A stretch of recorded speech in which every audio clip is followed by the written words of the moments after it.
Come on, Facebook.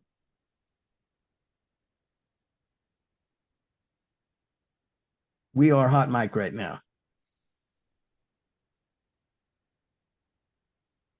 and we are live. Amazing.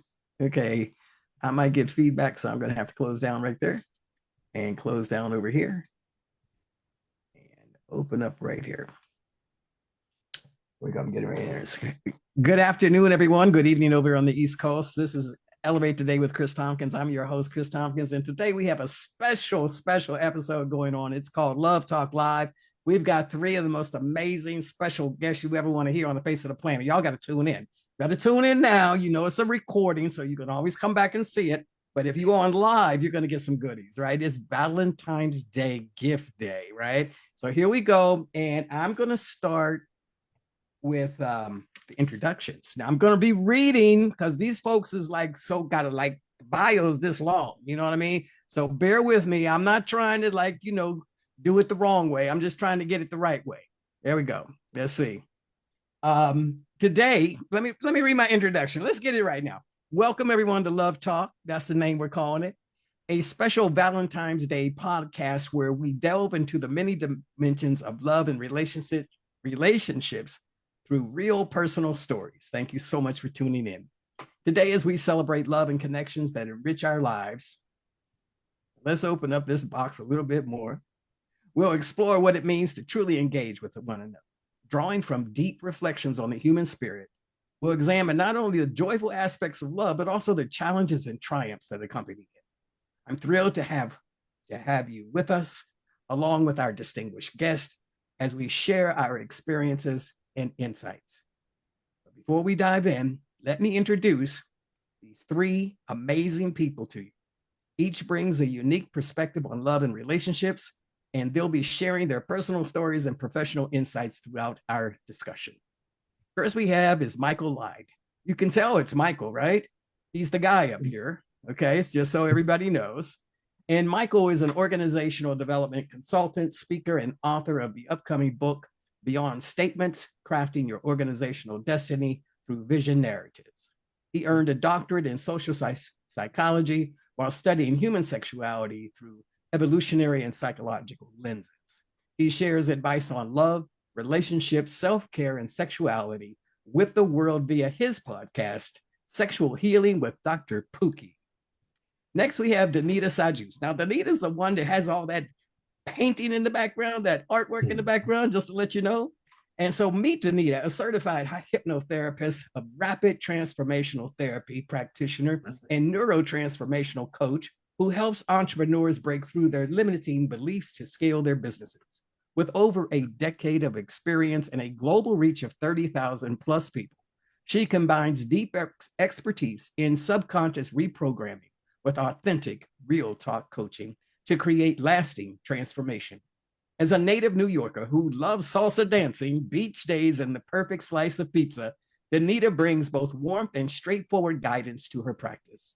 Her specialized method delves beneath the surface level behaviors to address the root causes of self-sabotage, helping clients achieve remarkable results, including one entrepreneur who scaled from 15,000 to 60,000 in monthly revenue. Through online hypnotherapy sessions and transformational coaching, Danita creates a safe space for entrepreneurs at every stage, whether they're just starting out or running successful multi-figure businesses. Her approach combines RTT, neuroscience-based coaching, and compassionate accountability to help clients dissolve blocks and step into their full potential. Working with Danita means experiencing profound shifts within 30 days, from permanently eliminating limiting beliefs to experiencing greater joy and confidence. Her unique blend of expertise, authenticity, and loving advocacy has made her the go-to transformational coach for entrepreneurs ready to take their lives and businesses to the next level. And then last we have up here is Barbara Rhodes Melvin. Y'all see Barbara there? She got all that red, beautiful Valentine's red all around her. Barbara Rhodes Melvin brings over 3 decades of experience in the banking industry, where she advanced from part-time teller to vice president. Since relocating to Southwest Florida in 2001, she has demonstrated a deep commitment to community service, serving on as many as 12 boards simultaneously. She currently holds leadership roles, including first vice president of the Collier County NAACP and president emeritus of Dress for Success, and has previously served on boards such as Champions for Learning and the Florida Gulf Coast University Small Business Advisory Board. In 2015, Barbara and her husband, Daniel Melvin, a local entrepreneur and singer, founded BMR Melvin Consulting, a firm dedicated to coaching, mentoring, and motivational speaking. She is also working on her first book, sharing her journey and the profound changes in her life after becoming partially blind. Recognized for her unwavering dedication, Barbara has received numerous awards and accolades for her impactful work in the community. Her passion for service and leadership and empowerment continues to inspire all those around her. Welcome, Barbara, Danita, and Michael. Thank you. Thank you. Yes. So how about let's begin, right? Let me get back up there on that other page now. Now we're going to get to the real stuff. Yes. So with our guests being introduced, let's begin our conversation as we dive into different ways we experience love and how it shapes our life. Let's start. We're going to talk about perspectives on love and what a pivotal moment in your relationship taught you something valuable. But before we begin there, because it's Valentine's Day, let's do a little icebreaker here. Okay. Share a little bit in about a minute or so of something special or humorous or, I don't know, different that happened on a Valentine's Day in your history of your life. Who wants to go first? Michael, go ahead. You got the floor, my man. Something pivotal or different that happened on a Valentine's Day? Humorous. Anything. Come on. The only thing that's coming to mind is far from humorous, but I'll share it anyway because ultimately it did come down to love. 5 years ago on Valentine's Day, I actually ended up in the ICU, and was very close to death. Didn't realize how close once again, but was. And there was just a voice in my head that said, just be still, because I was trying to get back home and get back to work and all these things. And it was like, be still. You need to love you right now. And so I try to take that to heart. It's been a journey. That's an amazing thing. Your Valentine's Day was loving you. Mm-hmm. All right. All right. Danita, you're right below Michael. So I'm going to go to you next. Yes. Oh my God. When I think back, maybe it's humorous. It was humorous for me. It was about my first love. I was in college about 40 something years ago. What? And you were that old? Wait, you ain't that old. You ain't, come on. 40 plus years ago. My first boyfriend for Valentine's Day, if you are in my age range, sheepskins were in. And they had those big sheepskin hats with the flappy ears. I went to Syracuse, so it was cold. And he got me a dude's hat, like it was huge. It was huge. And I had to thank him and pretend that I wear it. And he got me the matching mittens, and they were huge. And so that was my first Valentine Day experience with my first boyfriend in college. So I had these floppy ear sheepskin hat with these big oversized gloves, and I graciously thanked him but never wore it. That's a lot of love. Barbara, it's on you now. Come on.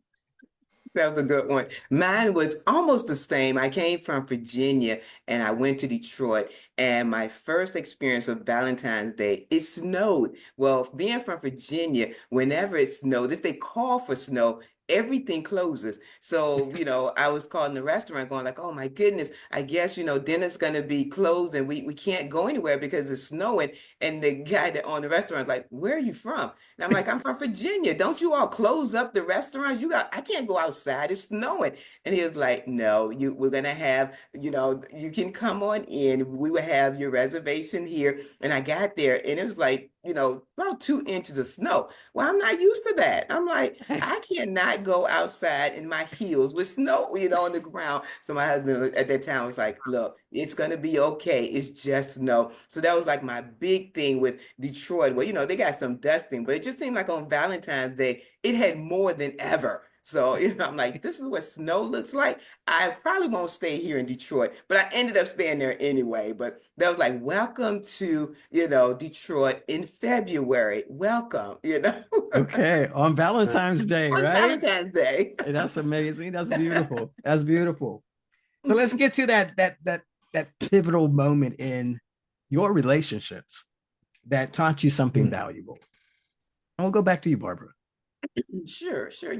One of the things that I think about when you think about love and you think about respect, and that's what we really have to know and learn. When I met my husband at that time, my fiance, one of the things that he will always tell us about is relationship. And if you don't value the person that you're with, it'll be very tough. And we at that time, he was a professional singer, and I was just now getting into banking. And with our relationship, we always had people around us. And I'm huggy feely, he's huggy feely. And one of the things that we had to say is that we can't be jealous. So the value that we took is that I know that people are gonna love him. He sounds like Barry White, guys. So I'm married to Barry White, the sexiest voice on earth. Okay. And women love it. Even men was like, wow, that's a nice voice. So I had to realize that I can't be jealous. And he couldn't be jealous because as a banker, I had to wine and dine. I'm out late. He's out late. So we had to really respect one another. So we said, when we were dating, it's like, okay, where are we going to take this? Are we going to make it? And as you notice, a lot of celebrities, they don't make it because it's like the two people that grew apart. And sometimes it's because one person get more attention than the other. It can be jealousy. So we had to say early on in our relationship, we cannot be jealous. We're going to be there for one another. We're going to love one another. And that moment there was like, when I see women coming up to him, I'm pimping them out. I'm like, women, go ahead, talk to him. Y'all got him to 10 o'clock. After 10, he's all mine, But we really had to be strong in our relationship to even value that. Anita, there's yours. What's your story? Pivotal moment in a relationship. I'm going to talk about my marriage. I'm a divorcee now, but and in the healing process, I realized that I couldn't be available to anybody else until I forgave my ex-husband.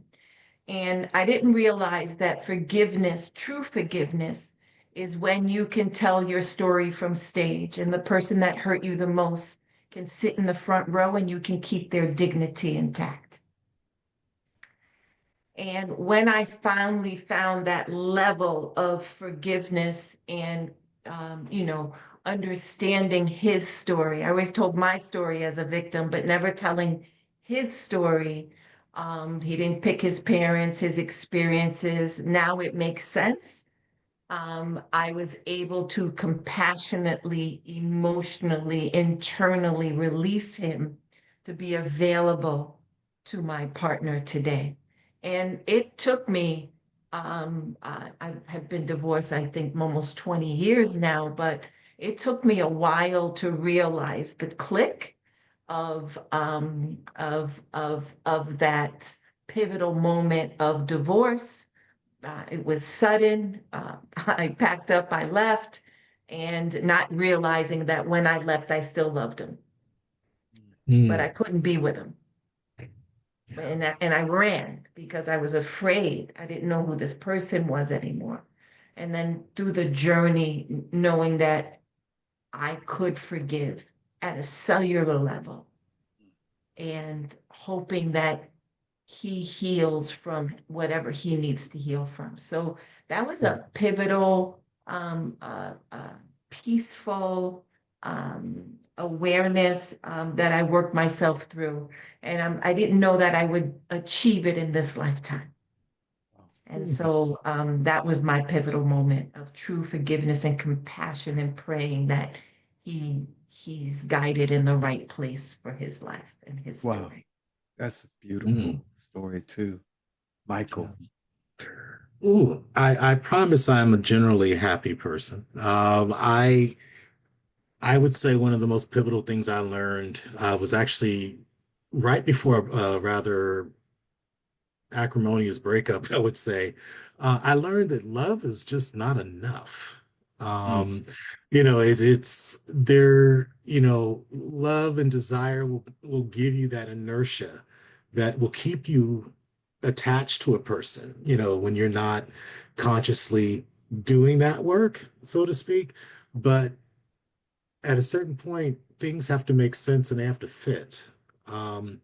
We didn't fit into one another's lives well at all. We were in very different places. Um, I was still a student and a broke student. He's making six figures as an engineer, and wants to travel the world. And I'm like, I got a paper to write, So it's like just that incompatibility is like, it really felt like right person, wrong time. Um, and and so I had to really let go of that relationship. Just no matter how I felt about him and about us, I had to let it go. Much like Danita said, it's paying attention to the signs and the flags because some of them are red, some of them are maroon, some are blue, some are green, but you've got to pay attention to all of it. And even in a later relationship that I had, again, it was, love was there, but the fit, it just didn't work. And I didn't want to change who I am to make it fit. I only knew as I got older, my life would become even more complex and deeper. And so the number of hats that I encountered and put on throughout my life would only increase. And with each hat, there's work and focus that comes with balancing the relationship, but also maintaining who you are and being available to witness your own growth. Um, it's not just about growing together. You still have to maintain some sense of self. Otherwise, you can't show up for your partner. And so I find that I had to learn to really be very almost selfish, I would say, in a sense of just kind of protecting my sense of self as opposed to making it secondary to the partnership. And just really understanding I still matter here, and it doesn't mean that I love you any less and that I love us any less. It just means that there is no us if I can't be me. That's not a true us. And so that was one of those the tough lessons that it took more than once to learn. And I suspect I'll still be learning it as time goes by. Wow, that's a beautiful insight you've got there, Michael. Thank you so much for sharing, everyone. We're going to go to the next topic, which is balancing love and career. Balancing a career and a personal life can be challenging. We all know that. So, how do you manage the demands of a career while keeping a relationship healthy? Danita. Couples therapy. We, yes, changed our relationship. And it was career and love. And when my boyfriend was working, he's now an entrepreneur. It was, his day ended at a certain time. Now he's an entrepreneur, so our date nights got pulled from the weekdays to the weekends. Mhm. And I felt like he, and he works a good 12-hour day and I work a 6-hour day. And so I'm more available than him because I've built my business over 10 years and he's starting out, and understanding that balance and honoring his launching pad. Mm. It's going to take him 3 years. And it doesn't mean that he doesn't love me any less. But I was feeling some kind of way, friends. Felt like he didn't have time for me. And I said, I think I'm complete. Because when it gets difficult, I'm out. And so we went to couples therapy, and one of the homeworks she gave us is, because what I realized in that session, we went about 3 times, and I felt like, oh my God, I'm dating a new guy, right? And so one of the things is that he was fighting for time too, because I travel the world a lot. And when I land, I got my family here, I got my girlfriends here. So he couldn't find time when I came home, and I couldn't find time when I was home because he was working. And so we decided to set one full weekend a month for us, Mm, uninterrupted. mm. And that has worked beautifully in the balance of our career, because he was fighting for time, but in a different form, and I was fighting for a time in a different form. And I also didn't take account that I'm on a plane most of the year. Okay. But when I'm home, I want you to be available, but he's not available. So that has worked in our career balance. I work from home. He works from home too. So now the balance looks like he'll swing by to have lunch, or and so there's these moments, not a full day, but moments during the week, and then on the weekend we see each other. But it had to have a conversation, because I think we were fighting for time in different forms and couldn't see it until Oh, we went to therapy. It yeah. works. Okay. Okay.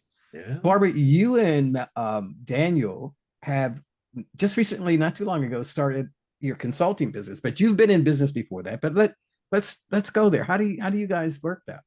And you're in Well, business together as well. yes. And that's wonderful. You know, when I was laid off from banking, I was the one that was so busy. You know, I mean, from sun up to sundown, like I said, being on 12 boards, I was always gone. And balancing love and career was very challenging. And I thank God that I do have a husband that was in the financial business before too. So he realized that you have to wine and dine, and I was the face of the bank. So many times I had to go out in the evening. You know, my bank sort of sponsored everything. So with that, it was challenging. So when I was laid off, it was a blessing because now I get to spend more time with him and we're growing the business. So now growing the business and working together, the challenges are, like Danita, it's like, okay, now we're beginning again. I don't have that income that I had before, but the good thing is that we saved. We were like,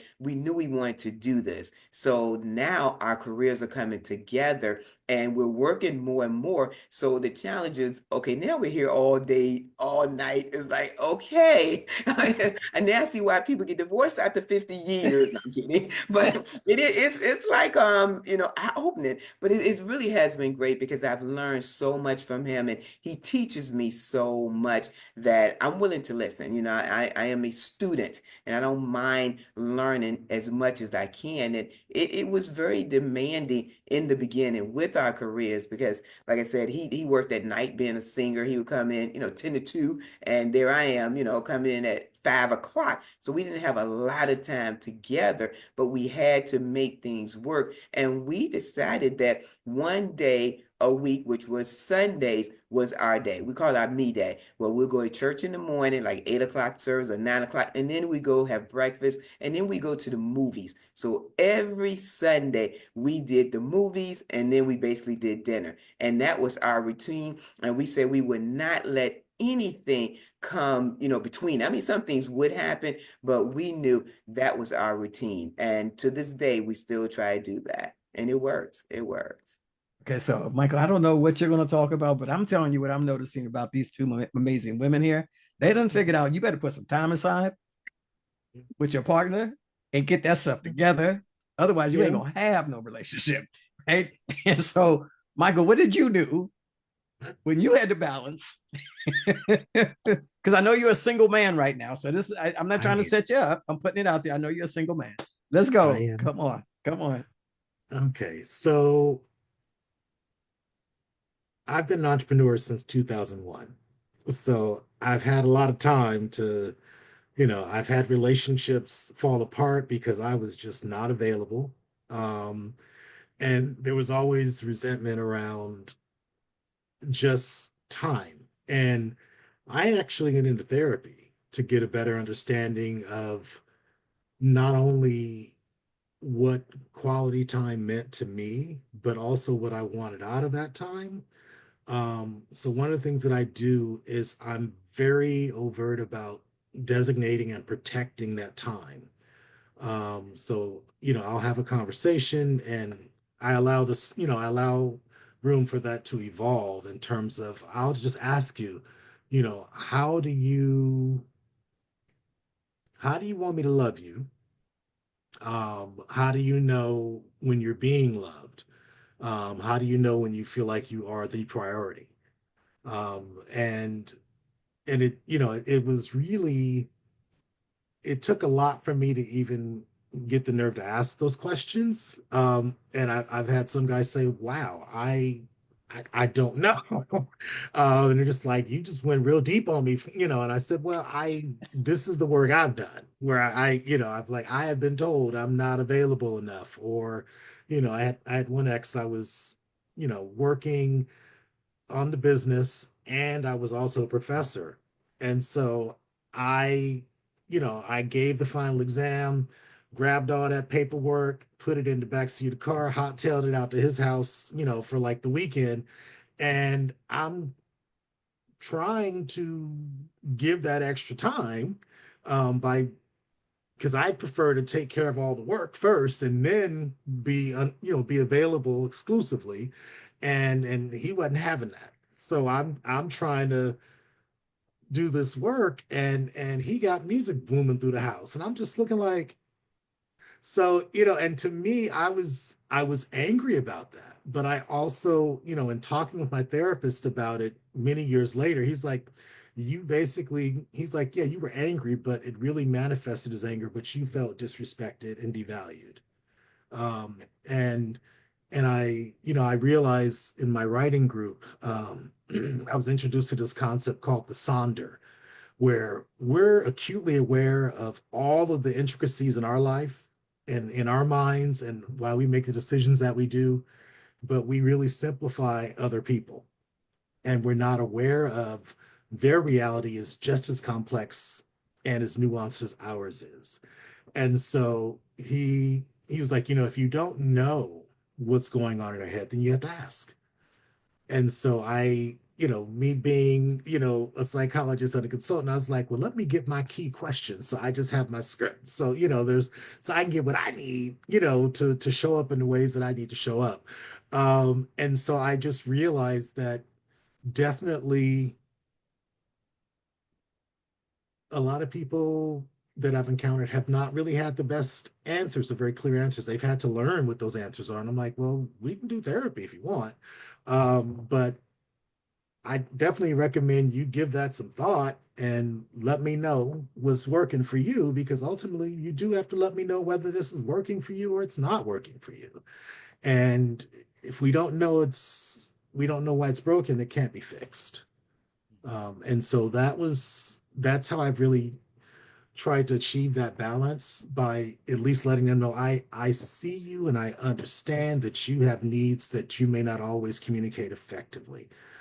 So much like, Barbara was saying, we have that me time. And so I designate that, even sometimes at the expense of time with family, and friends, because it's like, if I'm in relationship with you, then you are now family. So it's not, so it's like birth family sacrifice, but they also, understand, but my family is they're a little messy at times. You know, we're a tight bunch, but they were like, you just with your man, you just moved, you just left us. I'm like, oh, come on, no. You know, so it's always that. And then, my circle of friends is, they give me a hard time as well, but it's all in love. But yeah, I think really just kind of understanding, what do I need? What do you need?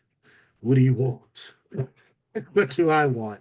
And really distinguishing between those things, but also creating that space where you come together and it's a conscious decision, because I do believe that love, or accepting love and really leaning into it, is a conscious decision. Because you can always deny it, and Earth, Wind, and Fire talked about that. You can't hide. But being content with love and being content in relationship with someone, it's always a decision you have to make, because it forces you to grow and evolve in ways that you maybe had not anticipated.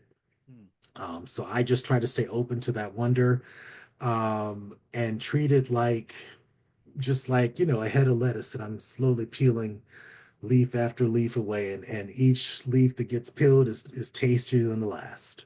And so I just kind of approach it that way. And sometimes they'll even say, you tasting real good today. You smelling real nice, because it's just like I learned something. I'm like, wow, okay, I'll get in trouble with you. You could be a problem, kind of thing, where it's like you just derailing what I thought my life was gonna be. So let's Uh, move to the next question, and we're going to start with you, yeah. Michael, because this one's going to be, this is the role of communication, because Okay. that's exactly what you were hitting on right there, right? Mhm. So you're the Yep. perfect person to say communication is crucial in any relationship, which is really, everybody done, said that and knows that, right? In some sense or another. And they always say, we got to have good communication, even though they don't talk. But can you share Mhm. how it has played? Goes to everyone, how it's played in a role in your relationships, and maybe offer a tip for effective communication. Michael, you start in just 2 minutes. Okay. And yeah, let me know, because I can go for hours.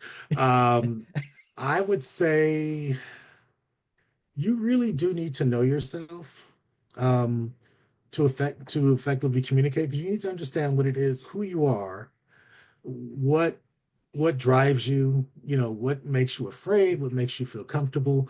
And I feel like I recommend therapy to anyone. We all have our stuff that we grew up with and has caused dysfunction. And I think a lot of times it does show up in our communication patterns. We're painfully aware of how, maybe the secondary emotion that we're feeling, fear, anger, so on and so forth. But we don't understand what that's radiating from.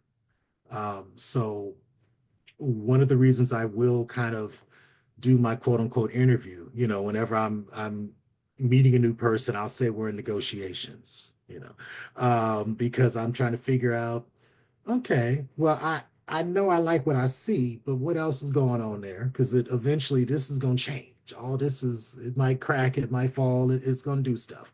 So who are you, and how do you want me to speak to you? How do you communicate? Are you a person that likes to deal with it right on the spot, or do you need a minute? Do you need to make an appointment to talk about this? Because I've encountered all types, and it is fascinating. But I think certainly the asking of the questions, um, Well, you mentioned being that you have comfortable. to be basically honest with yourself about who you are. And if you Yeah. don't know who you are, you need to start discovering that too, right? I think that Hmm. it goes hand in hand. Yeah. Yeah. Thank you for summarizing that. You did a much more eloquent job than I did. I listen to y'all. I'm taking notes. And It's so, like I'm under the gun, so I'm gonna ramble a little bit. Danita, I'm gonna go to you now and ask you about Yeah, communication. I think the communication thing has been um, probably the most challenging. Um, though my boyfriend is expressive, he's different. I am an extrovert. He is an introvert. He is a processor, like Michael was saying, on the spot or give me a minute. He's a give me a minute, which feels like hours for me. Mhm. I'm a banter. Opinions, throw it out, blah, blah, blah. And he's let me think of the pluses, the minuses. How's it going to land? How is she going to feel? And what feels like hours is 3 minutes for a response. And so that feeling of, did you hear what I said? Where's the answer? And he goes, well, give me a minute. And it was this dance. And when I would share, he wouldn't say anything. 3 years in, y'all. I go, babe, I don't think you're listening to me. He goes, no, I'm waiting to be invited to either just listen, respond, or give feedback. Y'all. He said, I'm waiting for the invite because sometimes I'm gonna say our delicious kings, they want to help us or fix the problem. And sometimes women just want you an ear to listen to. So he's looking for his path of what do you want from me? So now we start our conversation. I said, well, would you like feedback, advice, or just a listening ear? So that's how we started. Y'all, it took me 3 years to understand this. And still the processing. Yesterday was our 6-year anniversary. I want the phone call, the first phone call in the morning to say, happy anniversary, babe. Process. At the end, he said it. So now I'm on 10. And I know this. But the flowers came, he came with the card but communication, my way is not the right way all the time. Ever, actually. And so allowing him to be him and me to be me, and knowing that together we can still communicate and just breathe in, Danita. Breathe, sister. Pause. Wait, he's there. He ain't going nowhere. Oh, that's amazing, right? Now, Barbara, you probably have the longest term relationship amongst all of us, even probably if you add our ages up. I swear you've been married for a long time. You and Daniel been together since Detroit. And that was when you was a youngin'. Yeah. Yes, yes. We've been together 33 years, married 28. So, it's been a blessing, but I had to learn how to shut up, because my husband, as a singer, he's very quiet. So I would come home and I'd be so excited. And I want to tell him all about my day. And, as women, if we got paid for every word that we spoke, I'd be a multimillionaire, okay? A multi, because I know I talk a lot. And my husband is so quiet and he just sits there and he listens. And then one day he was like, you can just tell me things briefly. I don't have to tell him the entire situation, briefly say it to him, but he's so used to me and I appreciate that. But in the beginning, it was crazy because I'd come home and I just want to spill all over him, realizing that, he had to go to work and he was doing things. But I think I talked so much, I didn't ask him, how is he doing? It was like, how are you doing? Okay, all right, and then I would just start. So I didn't appreciate his feelings. And finally he said to me, I'm okay. I'm doing okay. Thank you, Barbara, for asking. And I'm like, what are you talking about? And I realized that I did that. I would just come home and talk, and would not give him a chance to communicate back. And then as I got old, I was 19. I was 19 when I met my husband. He was 38. So being older, he's already lived his life, had a great time.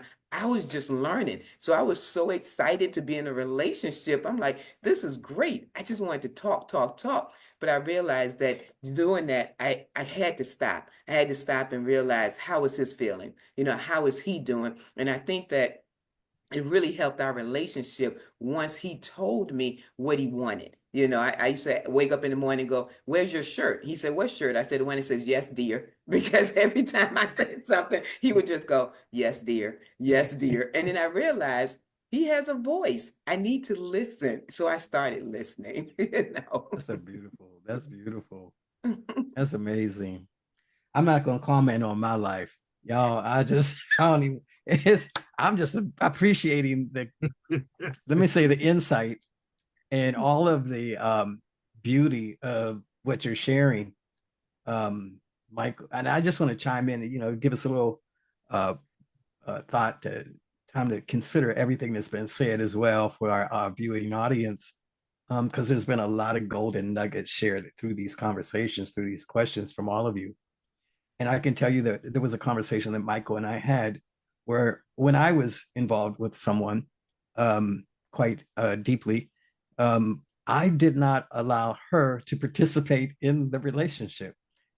I did not allow her to love me in the manner that she needed to love me, right? Because I'm handling business. I'm taking care of everything. I'm doing the thing. You know what I'm saying? It's like, I don't see nobody but you. I'm gonna take care of business. I'm gonna handle it all. You ain't gotta worry about nothing. I love you, blah, blah, blah, blah, blah. And meanwhile, she's sitting there, what's she supposed to do?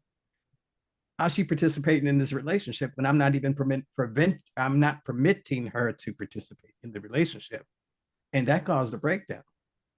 And it didn't dawn on me until almost 10, 12, 15 years later in conversation that I had basically not seen her. She didn't know she was being seen. She felt unseen, right?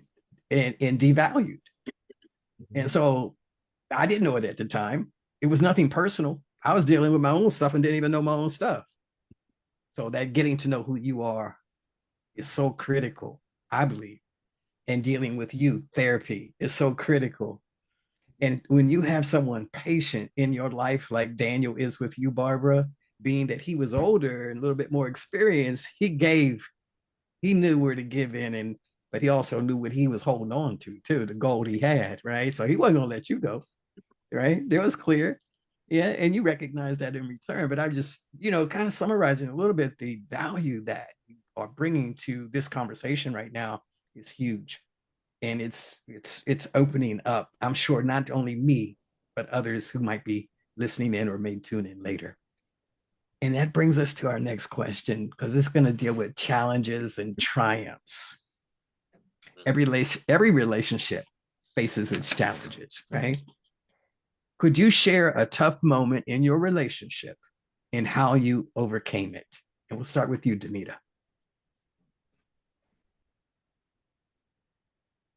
I think I'll speak to my current relationship with my partner. I think that when you union with someone, you get the whole kit and caboodle. You get the past and the present. And your upbringings can be totally opposite. And my little girl's dating his little boy. And with that and it shows up. I think Michael talked about triggers, how you do all of that. And I am a very 10-gallon love language touch, like Barbara and her husband. And my guy is not. And I can make that mean something. And I read a quote once. And so let me tell you how I overcame it. I'm gentle with and patient to get what I need. I'm very clear what I need. And so I'm gentle and patient, and he's a processor. So shut up, like Barbara said, right? And be patient because it's always delivered. And I read this quote that it'll sum up everything of the challenges of relationships and the triumphs. When you choose someone, we also are choosing their past. So even though we're not responsible for healing someone's trauma and wounds, we still, in some way, responsible. We are responsible for acknowledging their history.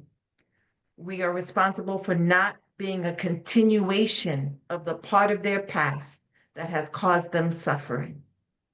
When we choose someone, we are responsible for supporting them as they try to get a little lighter and heal. This is not codependency. This is partnership. I love so I love that because it's complicated. Everything's simple until humans are involved. Mhm. And when you get married or you're in partnership, it's like putting two humans together in a phone booth. Remember the ones that close? And you Mm. tell them to do life. And there's all this history in it.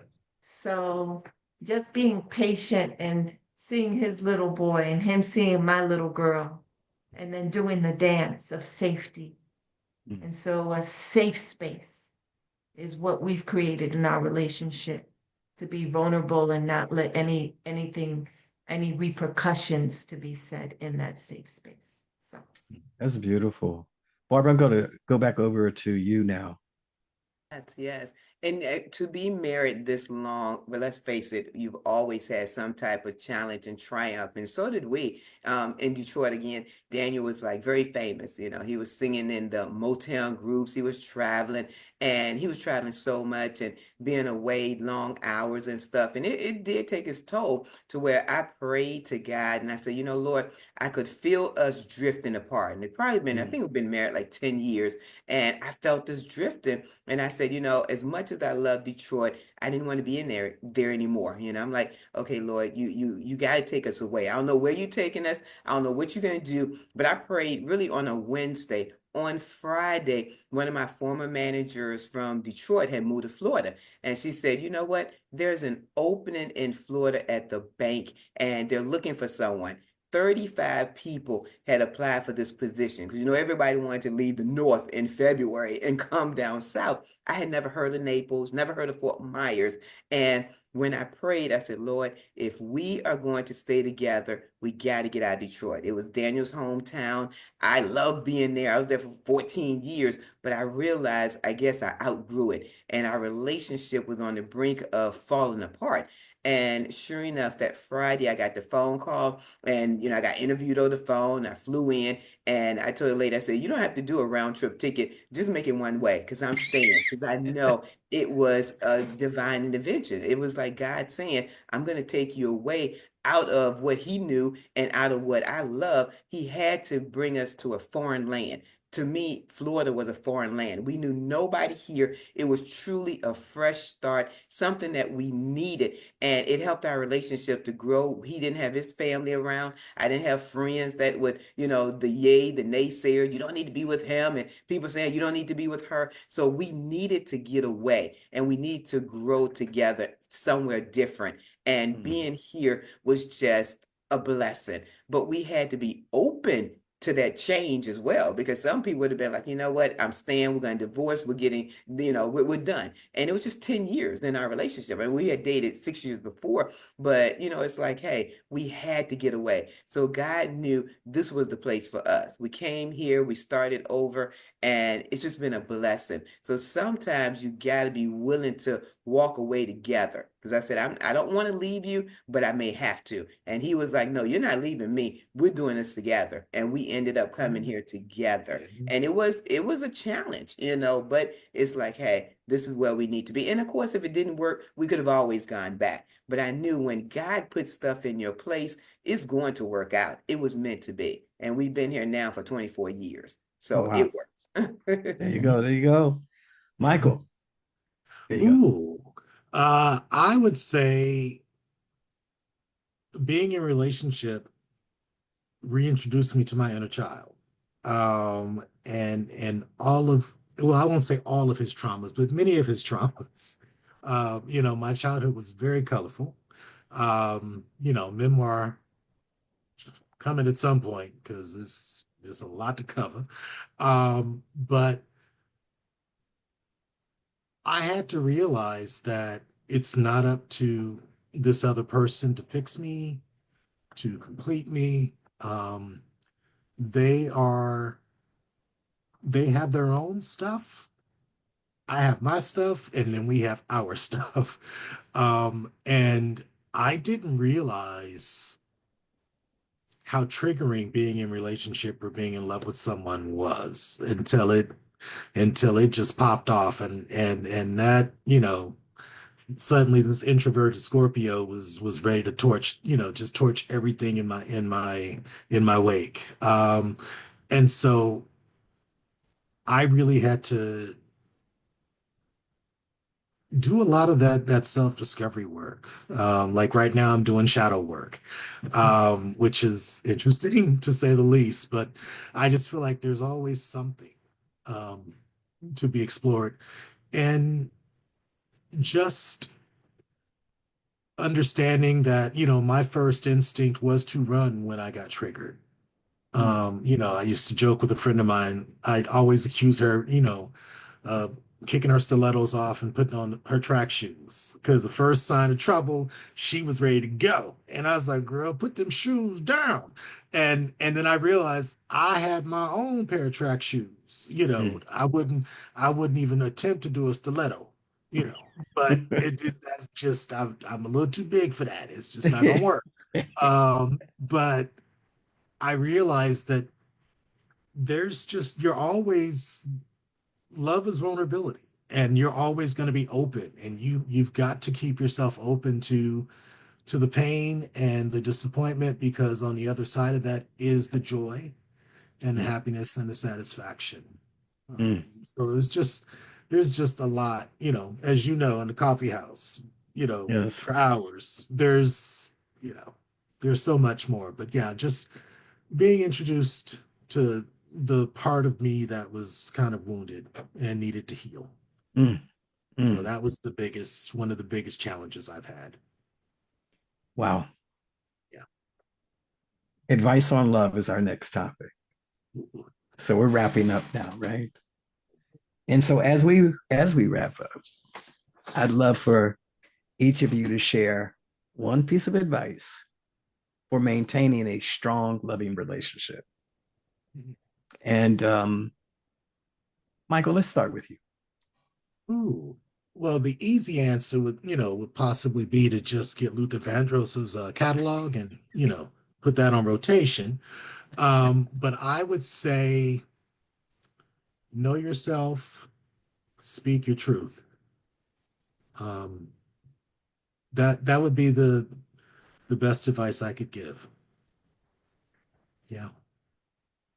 If you don't know who you are, you don't know what you need, don't know what you want, and don't even know what love means to you, how it Mm. works in your life. So know yourself, speak the truth. Barbara? I would say respect and love one another and forgive. Respect one another. Just know that I have my opinion, you have your opinion, and together we will work on it. We're going to encourage one another. And before we go to bed at night, we're going to kiss one another. I don't care how much we hate each other all day long. We're going to always say, I love you. We're going to kiss one another, hug one another, because what if the one don't wake up the next day? At least I would know that he loved me and I love him. Mm. All right. That's a beautiful thing. Danita, you going to wrap us up? It's not your partner's responsibility to fill all the cups in your life. They have their own cups of relationship that only they can fill. Release the pressure and go find other resource girlfriends, beach day, Mm. whatever you all want to go to have drinks. He doesn't drink, whatever the scenario is. So there's not so much pressure on your partner to fill the cups where you can get filled in another way, in a respectful way. Mm. And so, yeah, um, yeah, release the pressure. That is some amazing advice, all of y'all. Because Danita, let me tell you something. When your only friend is your partner, they getting everything. And it can be overwhelming. Mhm. It can be too much, So have friends, y'all, or do something. Go to the cafe and get some coffee. And meet people. Live a full Have life. conversations or something, right? Because that is so true. Yeah. Going to bed angry do not work. Ooh, oh my gosh. That don't work. You wake up. Oh my goodness, how you wake up. Yeah, been there. That's a Assuming you even golden, get to sleep. yeah, that's a golden rule. You have the worst night's sleep when you're angry going to bed. You know what I'm saying? It's like, oh, right, anxiety, stress, and frustration, and whatever. Yeah. Oh my goodness. Do you know all of y'all have a copy of? I'm gonna go to the music right now that we cannot play, but y'all have listened to, and I'm getting text messages like crazy from people who are listening to the music and they're Uh, loving it. And so there was one song called Above It All. mm, And I'm not sure if you remember the song, but there was some key points in that song that, I kind of felt like, oh, Danita gonna talk about this part. And especially when the woman says I was because it was a duet, and she says, how'd it go? I was nothing when I met you, I was something or something to that effect when I got to know you. And then when I left you, I grew, right? And and it was like, that's the point. You know what I mean? That's to me was like, yeah, when I left you, I grew because when I was there, I mhm, wasn't doing it right. You know what I mean? But I got to tell you my story. So, there. And and you don't get to understand that that's a song about breaking up. mhm, That was not a song about being together. That's a song about recognizing that you can love and be done. You can be done in love. You don't have to be done in hate. And so I think that was my life. That was part of my life story with my ex, and that's how that kind of came out in song. But there's a lots of song. There's the beat. There's the and all the other things. Does it sound good? Does it like hit well? It's Juke Joints is the name of the album. It goes back into our history, African American history of where juke joints came from. You know, and a style of music, and rock music came out of the African American community. Most people don't know that, right? And the blues, of course, and country music. It's like there's so much that originated out of Black culture, right, in this country and music. And so when you hear that beat, it sounds like, wait a minute, that's a little bit different. That's hitting different. That's not like that typical beat you usually hear on the R&B song or ballad. So I'm putting that out there because there may be people who haven't heard the music yet, but you guys haven't. I'm not playing it because Facebook might take this episode down because they're like, oh, you violated something because the music. I own the music. I have every right to the music. They know that because I've recorded or registered with them. But let's not play with it because this conversation today that we just had is more important than the song, right? It's like it's more than the music. okay. So I won't say 40 Acres and a Mule is more than the music. I'm gonna leave that one. But if you want to comment on it, please do. Yeah. And, Yes, and I would love to comment. It was absolutely beautiful. My husband being in the music industry loved it. The words, everything. And it reminded me almost of Tina Turner. When she first met Ike, she really wasn't, she was Eula May. So really no one knew her. But then, he sort of thought he made her, but it wasn't until she left. And in the movie, she said, only thing I want is my name. I don't want fame I want my name. And her being able to start over with her name of Tina Turner, I thought about your record because it's like, yeah, you get into this, and then someone think, hey, because of me, you're somebody. But no, when you find yourself, it's a beautiful thing because nobody can take that away. When you start loving yourself and realize how worthy you are, then you can say, hey, nobody can make me feel any type of way because I'm loved, I'm beautiful, I'm respected, I am cared for, and that's how I'm going to be. And that's how I thought about that song. It's me, it's my time, it is your time. right now, come on, who's next? Go ahead. I ain't calling it, Yeah. y'all. Go ahead. I loved it. I had commented, I was like, you don't really hear music like this much anymore. So it definitely gave an old school soulful vibe, but I was just in my chair at the coffee house, Okay. across from where you were sitting last time. And I was just grooving in my seat. And then I said, oh, it's over, because it was just 4 tracks. And so I said, well, where's the rest? And so I I definitely, yeah, I said, okay. it was good for my soul. I appreciate that, man. Thank you. It just kind of, yeah, Thank you, brother. just kind of reminded me of, okay, of just, love found, love gone wrong, love's mystery, all the, I think you captured all those elements so in the music. So it was definitely a blessing. Thank you. Well, thank you. I want to, yeah, Danita, wrap us up on this now. Come on. I don't know if you had a chance to hear it. If you didn't, it's Yeah, I okay. did listen to it, and I'm a beat person, so I love the beat. But in the end, with love, falls on a very narrow string of love and hate, and to be able to keep people's dignity intact and uncouple or end the relationship. I think there's blessings in love, blessings and lessons. And to know that I'm still whole and complete, though it hurts, right? That I can still move on and learn from that experience. And you can still love the person. Yes. Just the relationship, the physical connection is no longer there. But there's always a place in your heart for all the people that you've joined union with, Mm. even if it worked out or it didn't. So That's grown folk talk. That's grown yeah, folk talk a there. blessing, Yeah. Yes. a blessing and a lesson. Oh, Mhm. oh, y'all, we've hit that hour. We did 1 hour. Can you imagine? We actually did 1 hour, right? I was like, I thought we might go over to an hour and a half, but we did 1 hour of love talk.